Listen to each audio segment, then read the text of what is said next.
wanted to talk about this and forgot. I wanted to talk about it on my way to my community service, but we just finished, so I'm on my way back home. But anyways, I was watching someone make a video. So I made a video this morning talking about like Christian cults, and how people are deconstructing from basically, religious trauma that they have from being a part of a cult, a religious cult.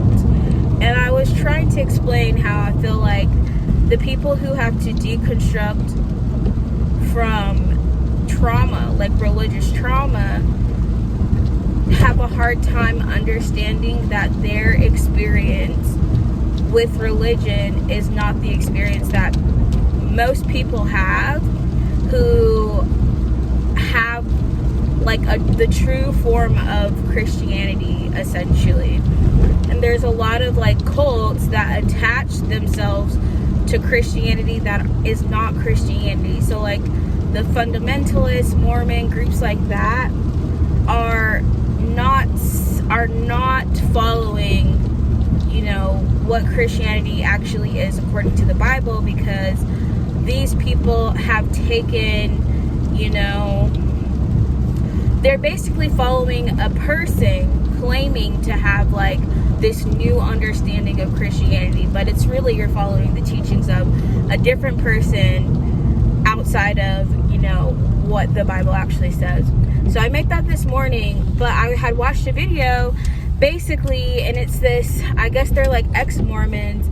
They're talking about this YouTuber named Meredith Foster, who made a video basically talking about how she healed from her past sexual trauma, and how her faith helped her work through those problems because she felt so much shame. And they were pretty much trying to like mock her experience as a Christian, and how her faith helped her like overcome a lot of these problems she was dealing with in life, and the biggest one being like the shame she felt after her trauma. And so I watched the video, and like I feel like what it is people who are like ex-Christians and have religious trauma try to project that onto other people, and like they were basically just mocking her and making fun of her for her quote unquote newfound religion. Now Meredith herself has said she grew up going to church and kind of left after the traumatic thing that happened and then came back. So not only is like, do you guys not understand where she even comes from, but they're projecting like all of their, anger they feel at religion because of their personal experiences. And I always have to say, like, you can't use your own experiences to determine what someone else is going to experience. Like, I also think too, like, people who come from a religious cult don't have the same experiences with religion as someone who has a testimony of faith that they found on their own. Because that's the other part of it too. People in cults, it's almost forced on them. People who grow up in cults, if they're not choosing it, if they've just grown up in a family where it was forced upon them, that's one thing. But a true religion, like people who are religious, they find that for themselves. Like, you can't force a religion on somebody. So if you're being forced to follow a religion, then you're not really part of that religion to begin with, right? The second part of it too is their concepts and ideas of Christianity are tainted by the religious trauma they experience. So they often don't understand that there's people who have positive experiences with religion, and they downplay that because of their own personal trauma. So anyways, there was a comment on that video that I wanted to address because I just went on a huge tangent. But basically, here, let me go inside. Basically, someone had commented how, was it even that video? Now that I'm thinking about it, that wasn't the video. it was another. Daily Dose of Wisdom is one of my favorite YouTube channels, and someone had made, I watched the video about like an engineer or physicist or something like that, who was talking about his experiences leaving, like finding Christianity as an engineer, because he said he couldn't, like it didn't make sense.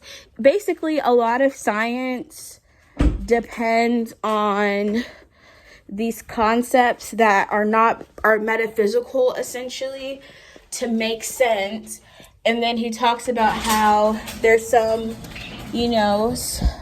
circular reasoning in that makes basically the argument for God impossible to ignore, because there's people who will have to argue that the universe is eternal or stuff like that. That's just, I've talked about like videos and stuff like that. I feel like God honestly is a very logical, the existence of God is a very logical belief if you actually think about it. But okay, anyways, back in bed. Okay, let's get into what I actually wanted to talk about, which was, actually, let me go get my tripod. I have to be one of the, I'm not going to say I'm the worst vlogger, but I just be all over the place sometimes.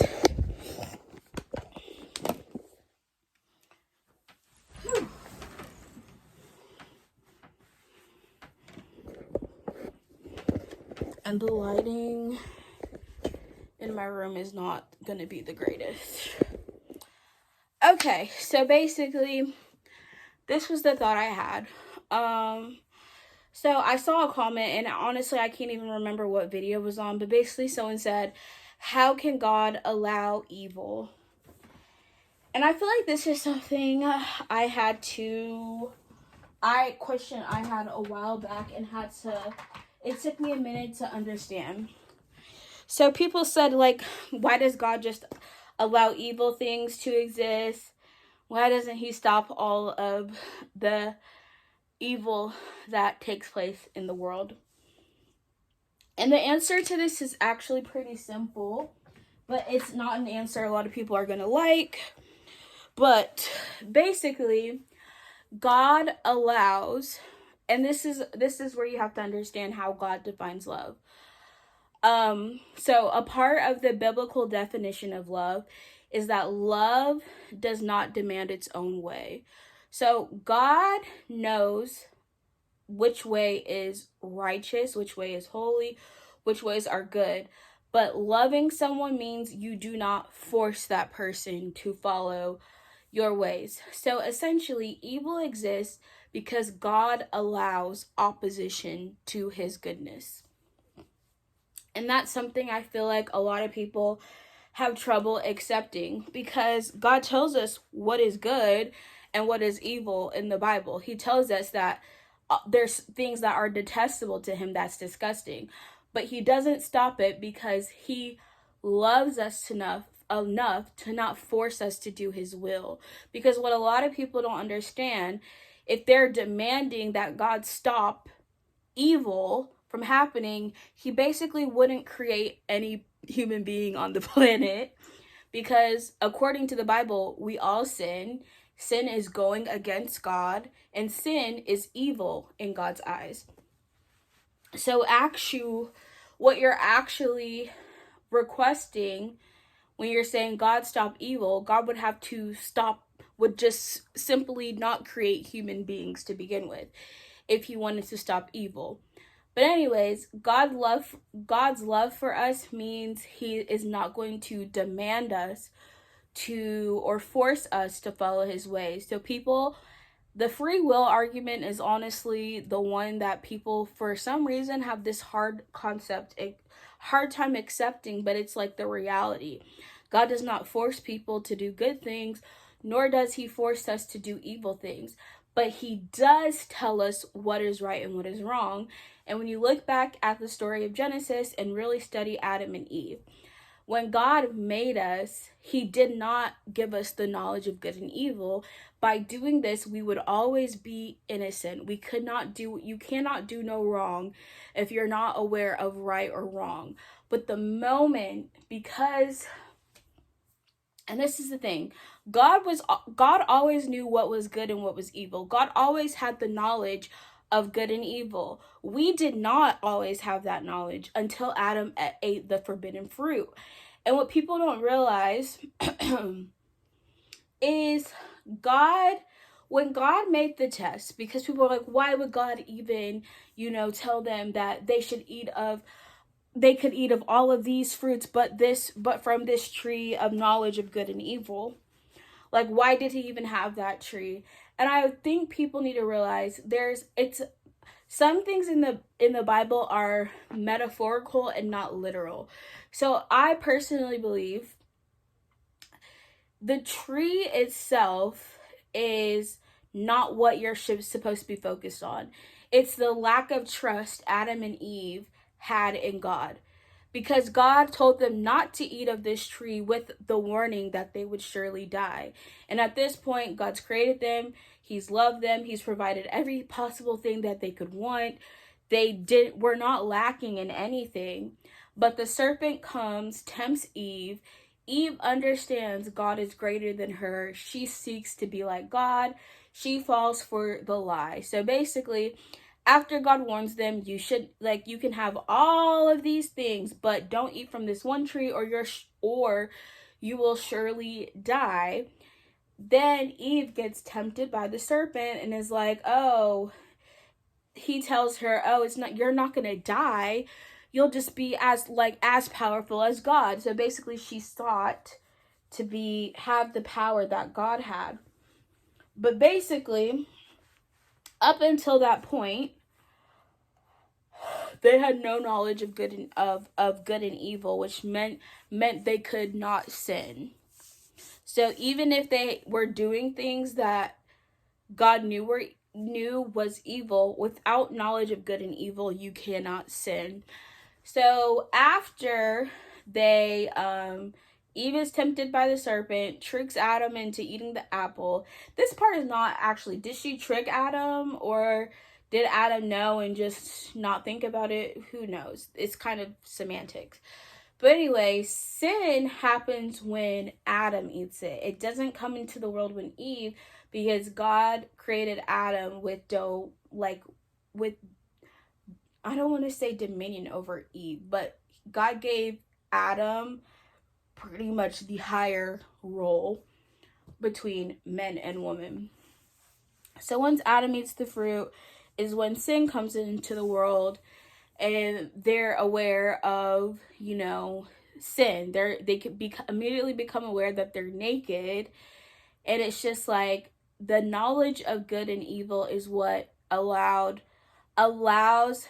God to punish us for sin, because now we are aware of the evil and good things that take place. But anyways, the opposition, evil doesn't exist because God created it. It exists because it's in the opposition to God. Opposition to God is evil, because God is ultimately good. And so think about it this, there's like light and darkness. Darkness can't exist without light. But light can't exist without darkness. That's the crazy thing. Like, there's the good can, like, the light can exist without darkness, but darkness can't exist without light, because there's no concept of what is dark if you don't know what light is. Does that make sense? I think that's like something I have to marinate on a little bit.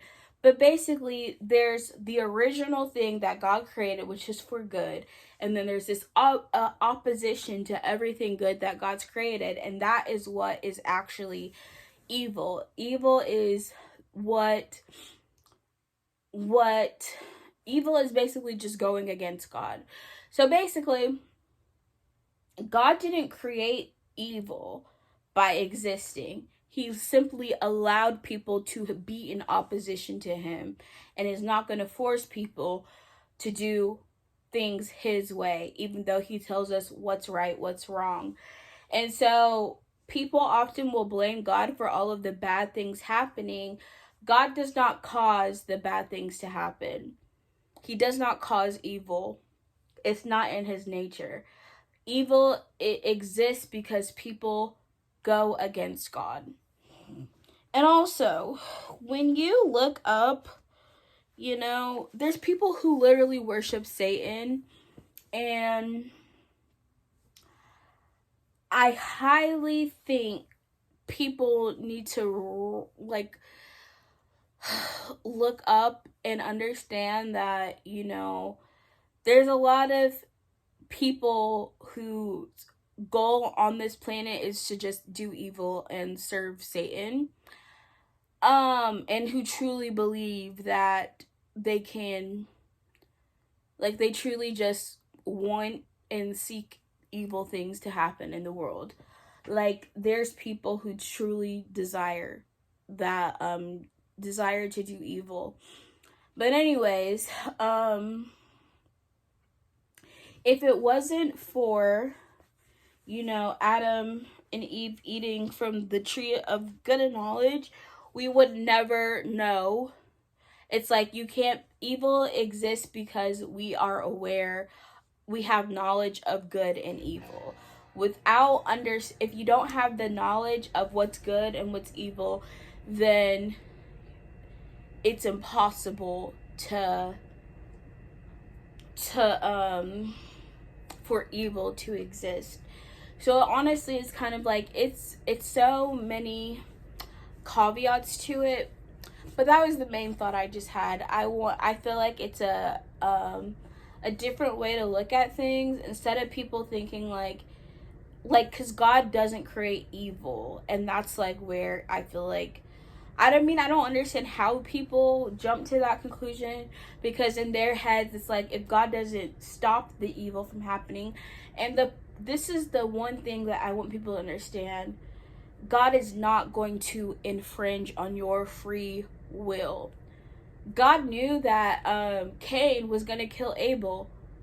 Why didn't he stop him? Because God's love for us means he cannot demand his own way. He can't demand that people do his will. Does God like that Cain killed Abel? Cain killed his brother? Of course not. But for God to step in and stop it would be him forcing his will onto people. And that's not how God operates. He's never going to force people to do his will. Every person in the Bible had to be submitted to the will of God in order for God's will to be done. That's what Jesus did. Everything that Jesus did was in submission to God's will, and that's why he was able to live a perfect, sinless life, because he literally submitted himself completely to the will of God. And that's what a lot of the great prophets did. You have to be literally, Jesus was always saying your will be done, not mine. So at the end of the day, when people do things according to their own will,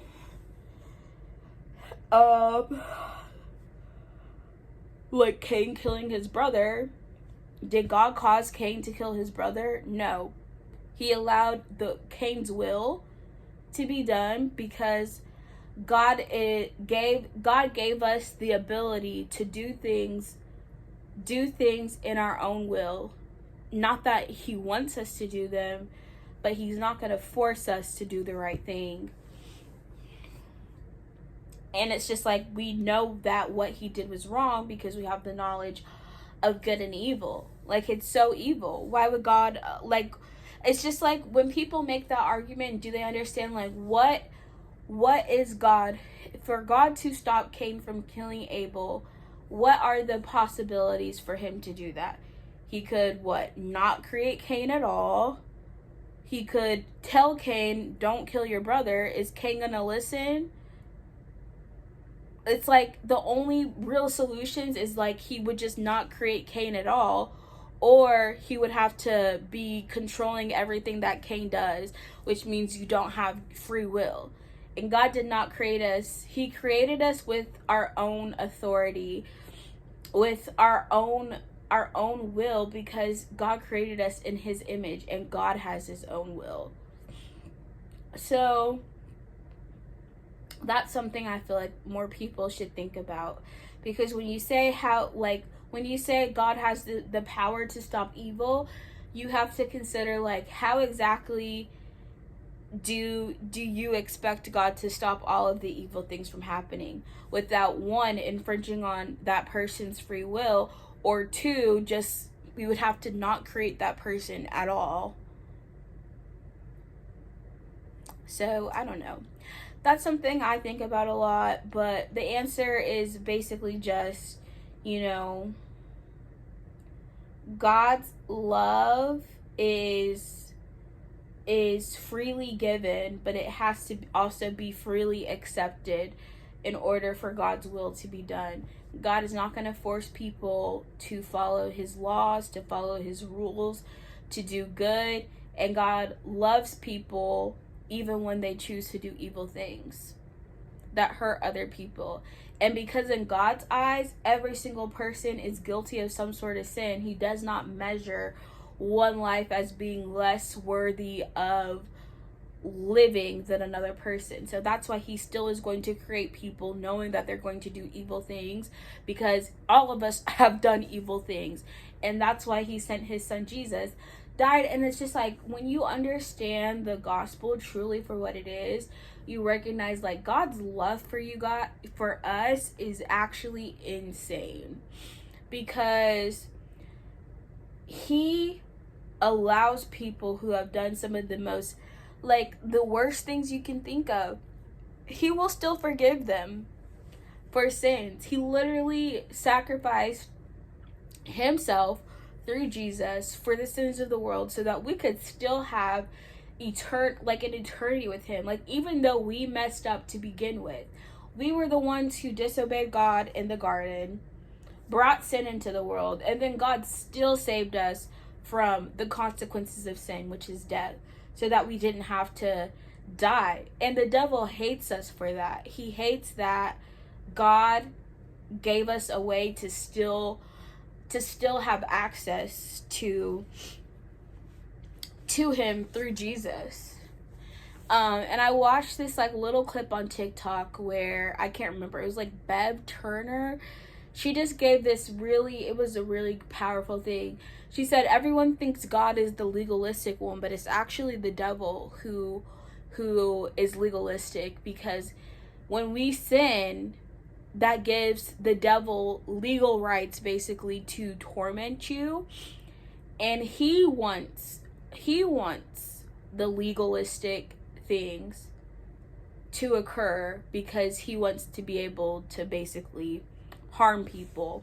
So it's crazy how basically, and she was saying how we have to take back authority over certain things in our lives, because we allow certain things by not taking back authority over them, or we give things that we've been exposed to a legal right over us. And the devil basically is very legalistic of the spiritual laws and uses that to torment people, essentially. So it was really interesting. I need to watch the full episode. But basically, the main thing I wanted to share is just like, the concept of good and evil is really not that hard. It's like God doesn't create evil. God did not create evil. He allowed opposition to him. And opposition to goodness was what evil is. So evil doesn't exist because of God. It exists in spite of God. So that's all you have to do. That's how I think about it, at least. So maybe that helps people understand. It's just like, I don't know. That's how I think about it. And yeah. Peace out.